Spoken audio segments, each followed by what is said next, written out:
जय जगन्नाथ कर्कट राशि समस्त दर्शक बंधु आज वीडियो कौन साधारण वीडियो नुहे जदि आपण कर्कट राशि व्यक्ति तेज धरी नियंतु जे ब्रह्मांड निजे आपन को यही वीडियो पाखक टाणी आनी विश्वास करूँ यही दुनिया रे किछि भी बिना कारण घटे ना आपणकर एठारे पहुँचवा एवं यही वीडियो उपर क्लिक करवा एक संजोग नुहे बरम यह एक ब्रह्मांडर इशारा आपण गत किछि समय धरी निज भितर एक अजणा अशांति एक शून्यता एवं एक बड़ परिवर्तन आभास अनुभव करुछंती कि किछि दिन हेबा आपन को लागुछि कि जेमिति किछि गोटे बड़ घटना घटिबाकू जाउछि किंतु ताहा कोन आपण जानि पाउनांती जदि आपण को उत्तर हां तेबे एही वीडियो रो गोटे भी सेकेंड मिस करंतु नाही कारण आज मु आपण को ब्रह्मांड देउथिबा से तीनोटी सबुठुरु बड़ संकेत विषय कहबाकू जाउछि जहा सूचाउछि जे आपणको जीवनर दिग संपूर्ण रूपे बदलिबाकू जाउछि कर्कट राशि लोक मैंने आपण मैंने हेउछंती जल तत्वर अधिकारी आपण को हृदय बहुत कोमल आपण अन्य मानकू जेतिकी भल पाती जेतिकी साहाय्य करती बदल रे आपण को सबुबेले प्रतारणा एवं कष्ट ही मिलता है आपण निज लुह को लुचाई हसिबार माहिर अटंती किंतु आपण भाबुछंती कि ब्रह्मांड आपण को यही कष्ट को देखुना आपण को अपेक्षार अंत घटवाक जाउछि दर्शक बंधु आपण जो कर्म करुछंती ताहार फल मिलिबार समय आसी जाइछि आगकू जो समय आसबाक जाउछि ताहा आपणक धैर्यर परीक्षा नुहे बरम आपणक पुरस्कार समय आसतु जानिबा सेही तीनोटी अद्भुत संकेत विषय जहाँ ब्रह्मांड वर्तमान आपण को देखाउछि तेबे प्रथम संकेतटी होछि आपणक मानसिक स्थिति एवं आखपाखर लोकंक सह आपणकर संपर्क रे हठात परिवर्तन दर्शक बंधु टिके ध्यान दे शुणिबे आगकू एपरि किछि घटिबो किंबा वर्तमान ठारू ही आरंभ हो जाइथिबो जे आपण हठात किछि लोकंक ठारू दूरे जिबाकू इच्छा करिवे जो लोक मैंने दिने आपणकर बहुत निकटरे थिले हठात सेमानक सह कथा हेबाकू आपणको इच्छा आउ हेबो नाही आपणकू एकुटिया रहिबाकू भल लागिवो आपण निजको प्रश्न करुथिबे जे मोर कोन होई जाइछि मु काहेकि एमिति एकुटिया रहिबाकू चाहूछि किंतु भय करंतु नाही यह कोनोसी डिप्रेशन बा अवसाद नुहे यह हेउछि ब्रह्मांडर प्रथम संकेत जेतेबेले ब्रह्मांड आपण को किछि बड़ देवाक प्रस्तुत हुए से प्रथमे आपणक जीवन से सब नकारात्मक एवं विषाक्त लोक दूर कर दे थाए जो मैंने आपणक विकास रे बाधा सृष्टि करुछंती कर्कट राशि लोक मानकर सिक्थ सेंस बा अंतर्दृष्टि बहुत प्रखर होता है आगकू आपणकर यही अंतर्ज्ञान एते शक्तिशाली हो जिवो जे आपण मैंने मुहरे किछि कहवा पूर्व आपण सेमानक हृदयर प्रकृत उद्देश्य जानिपारे आपण को किछि अद्भुत स्वप्न आसीपारे से स्वप्न गुड़िक आपण को आगामी भविष्यतर रास्ता देखाइब आपण हुए तो बारंबार किछि निर्दिष्ट संख्या देखिपारती जेपरिक 11 222 किंबा 777 रास्तार जाउथिबा बेले फोन देखिबा बेले बा घंटा देखिबा बेले एही संख्या गुड़िक बारंबार आपण को आखि सामने को आसीजिवो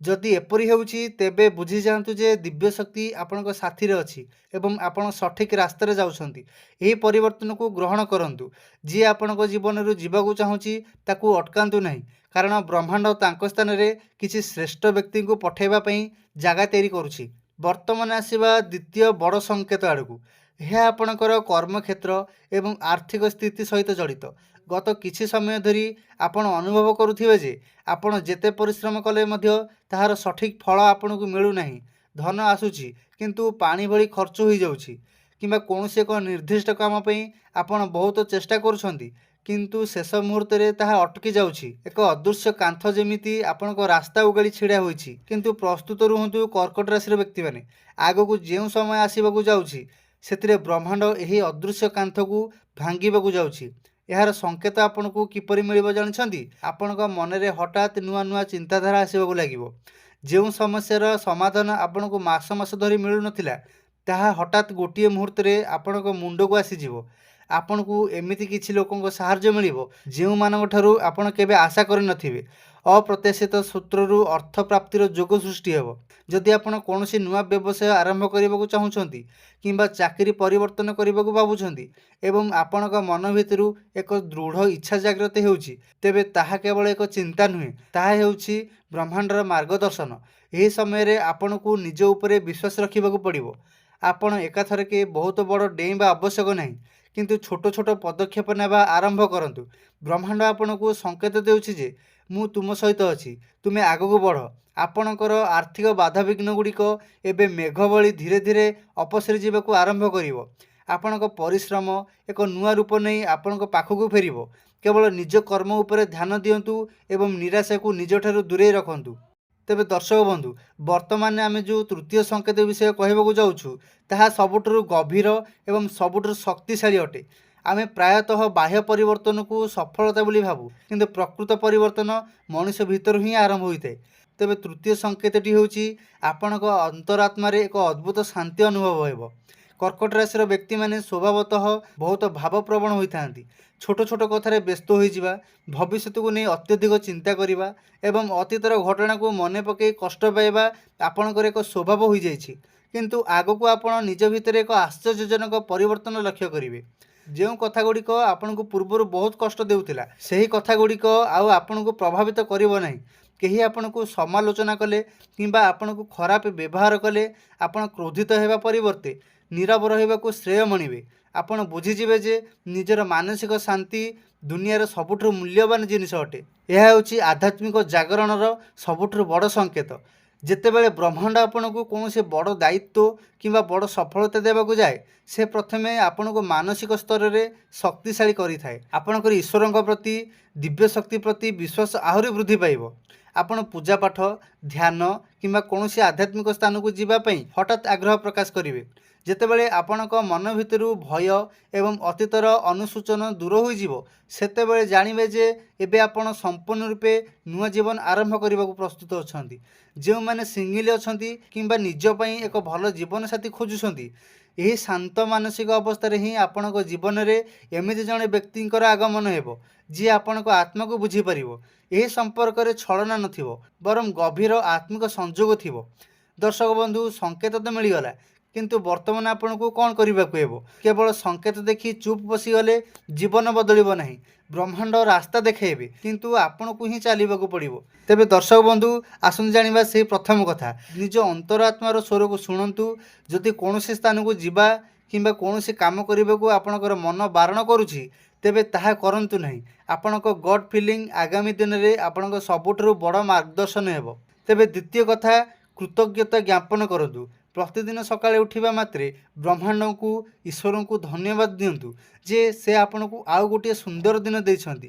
ଯେଉଁ ଲୋକ ନିଜ ପାଖରେ ଥିବା ଜିନିଷ ପାଇଁ ଧନ୍ୟବାଦ ଦିଏ, ବ୍ରହ୍ମାଣ୍ଡ ତାକୁ ଆହୁରି ଅନେକ କିଛି ଦେଇଥାଏ। ତେବେ ତୃତୀୟ କଥା ଶୁଣି ରଖନ୍ତୁ।